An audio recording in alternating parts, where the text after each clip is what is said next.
Hi everyone, it's Susan Knowles from SusanKnowles.com. That's SusanKnowles.com. It's there that I write newsworthy and political articles of the day, giving you my personal opinion and perspective. I gather also information from various websites and bring those facts to you as I find them. I'm giving you an update today. This is March 12, 2014. I'm bringing you an update on Free Justina. Just wanted to give you some information, sort of pull it all together for you on what I know so that you won't have to go to various news sites to find it. First of all, the governor of Massachusetts, Governor Deval Patrick, was asked to come to the court hearing on March 17 to support freeing Justina that day.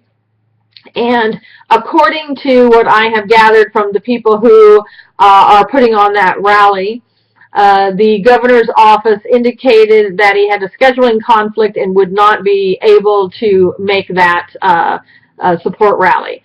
So I know that he had cleared his schedule, it appears, for Obama when he visited there a couple of weeks ago, and apparently this is not on the same caliber as when the president comes, so he won't be attending that rally according to information that I've received. However, there is going to be a rally on March 16 when they're calling in a protest to the Governor Deval Patrick, asking him to participate and free Justina. And I don't think that just means participate in the rally, but to stand up and voice his opinion in the matter to help get her freed. Again, that will be taking place on March 16 at 8 o'clock in front of the, I believe it's called the Bank of America or the Boston Convention and Exhibition Center, and I think it may be the Bank of America Plaza. But anyway, if you go to that convention center, I'm sure that you will be able to find the protesters. There's also going to be a protest or a rally in support of freeing Justina. That will be on March 17, and that's going to be in front of the courthouse again. And that, as you may recall, is the day of her hearing. And that's going to be when supposedly the court decides whether she will be freed to return to her parents, stay in Massachusetts, be moved to the Connecticut foster care. You know, I think there in the news there have been some implications that she was going to be moved to a foster care in Connecticut, but we'll just have to see how that plays out.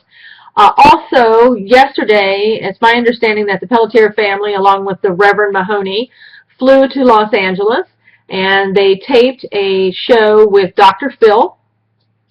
And that show will be airing on March 17. And again, that's on the same date that the court hearing is to be taking place. So the Dr. Phil show will air on that same date, March 17. So you may want to mark your calendars, and you want to tell everybody about it so that they can make sure that they watch that.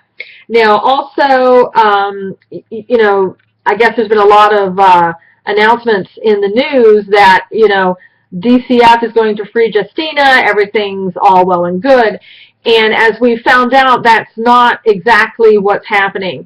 The last update is that, according to what I've read in articles, that DCF has no plans to return Justina to her parents in Connecticut. There has, again, been some talk of putting her in foster care in Connecticut, but not returning her to her parents. So I bring that up because I want to just tell you, as those who may be listening to this and those of you that are supporters of Justina, it's not over until it's over. I think probably DCF and Boston Children's Hospital would like nothing more than for all of this to kind of blow over and go away.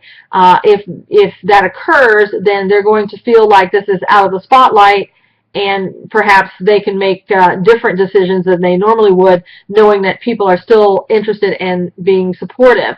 I would encourage you to go and sign those petitions out there to continue to let them know how you feel about this.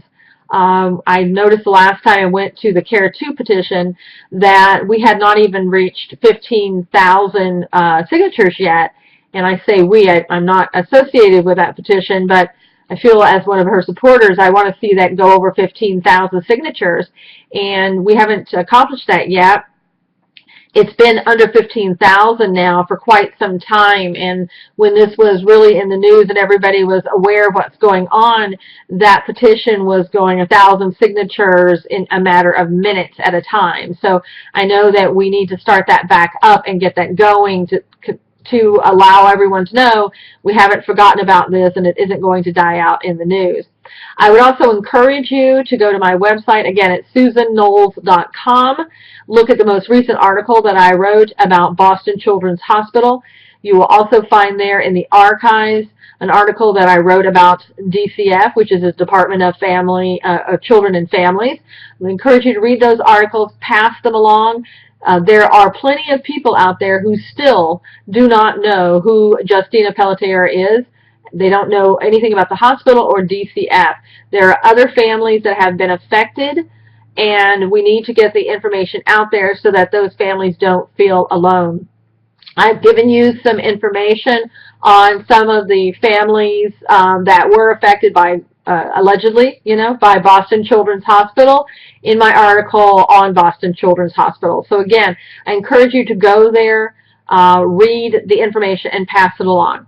Again, this is just a brief update. I hope all is well with you, and I'll be coming with more updates and information as they occur. Thanks so much.